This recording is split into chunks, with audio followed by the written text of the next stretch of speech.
Hello, Michael Tracy here. So, the reverberations from yesterday's release by WikiLeaks of CIA documents and what appears to be the biggest release of such documents ever. The reverberations continue today, obviously. One development that I wanted to bring your attention to comes from a report in Reuters. Apparently, Reuters was able to confirm with intelligence and law enforcement officials that the documents are authentic and that the security breach, which led to the acquisition of these documents by WikiLeaks, apparently took place in late 2016, which means that the breach would have occurred under the Obama administration.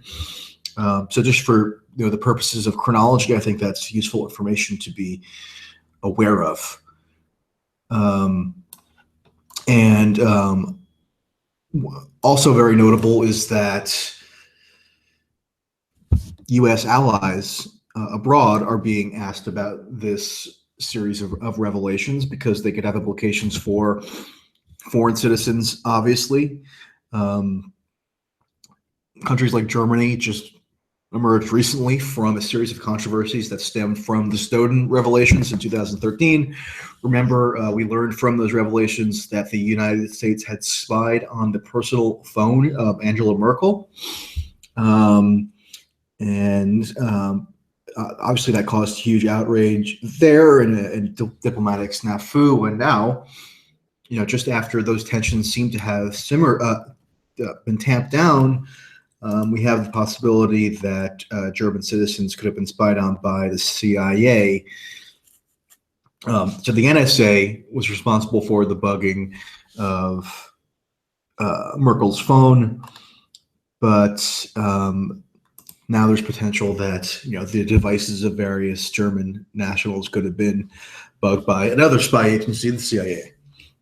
So that's going to cause diplomatic angst, I think, not just in Germany, but elsewhere. Additionally, there are people who are trying to make hay out of this as as part of some kind of grander vision that as relates to Trump. So a tweet from David Frum, who's become one of the Democrats' favorite pundits of late, despite having been a neoconservative luminary under the George W. Bush administration, agitated for every war under the sun, and not been an ally of so-called progressives until the past year or so. David Frum tweets out, quote, "The Trump administration has treated WikiLeaks as an ally and the CIA as an adversary." So David Frum is upset that Trump hasn't come out and issued a forceful statement condemning this leak. Sean Spicer, the White House spokesperson, did do that today. Maybe not as, fulsomely as Frum would have liked, but the idea that this is some kind of, the insinuation there is that Trump is somehow colluding either tacitly or explicitly with WikiLeaks to harm his opponents within the government, the federal government, otherwise known as the deep state.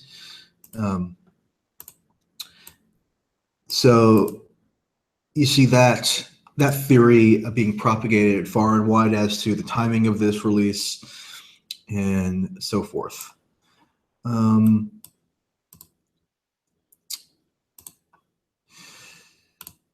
Also, on the breaking news front, the FBI is apparently probing the release of these documents. So you would think that if Trump really was somehow orchestrating these releases, or that he desired them, that there wouldn't be an ensuing criminal investigation into finding the leakers. Maybe in some sense that would be sensible, but as yet it seems pretty incongruous to believe that the federal government would be, and the FBI, who everybody now assumes is pro-Trump for some reason, they would be pursuing criminally the leakers here. This doesn't make a whole lot of sense. So And another thing is the idea that Trump would have desired this leak presupposes that Trump looks favorably on various powers that he wields being exposed, and therefore becoming less freely available to him. Because I mean, of all the qualities that Trump possesses, the desire to relinquish various powers is probably not one that you would associate with him. So I think it's unlikely that this is some kind of Trump-directed effort. Also, there has been a renewed interest around the concept of the deep state, because this looks to some as if WikiLeaks, in collusion with Trump, is exacting retribution on elements of the deep state which have been hostile to Trump and have leaked various information on him and have basically upended his presidency to a large degree in the early days. So I wanted to quote from an interview that General Michael Hayden, the former CIA director, gave to Yahoo a few days ago. And again, all these things that I'm citing here are in the description box, so look at that at your convenience. Michael Hayden is asked if there is such a thing as the deep state by the incredulous reporter, and he says, quote, "I don't think we have one, not yet. Only in other countries, apparently, like Turkey or Russia, according to Hayden, does a deep state exist." Hayden instead believes that the U.S. has a permanent government. That's the term he uses, as if there's any important distinction there. And to illustrate this idea of a permanent government, Hayden references the presidential transition periods. He said when George W. Bush became president in 2001, he changed nobody at the CIA. 8 years later, Obama swapped out only one person to the CIA, meaning in the CIA leadership, and then Trump has only swapped out two people at the CIA during as his transition has progressed. So to Hayden, that's a great thing. He welcomes that, and to him, it's indicative of career professionals being within the federal government who aren't subject to democratic checks. So they don't have to worry about the populace exerting influence over them or curtailing their powers at all. They just exist sort of within their own cocoon, and they don't have, and they're not, they don't have to be bothered by the nuisance of democracy. So to Hayden, that's a great thing. For some reason, that doesn't amount to a deep state. He wants a more benign term to refer to that. His deep state sounds sort of inherently nefarious. But call it what you want. It is a deep state or a permanent government. It's really ultimately the same thing.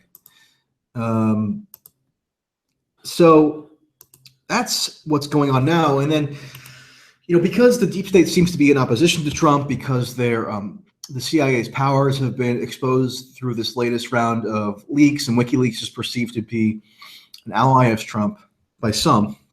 You have this meme going around in liberal pundit circles, which holds that the deep state, or belief in the existence of the deep state, is somehow an inherently right-wing thing. So if you are asserting the existence of a deep state, somehow that makes you a right-winger, which is so ironic and bizarre because, a year or so ago, it would have been seen as broadly speaking, a left-wing idea that the deep state exists, although there's some overlap there.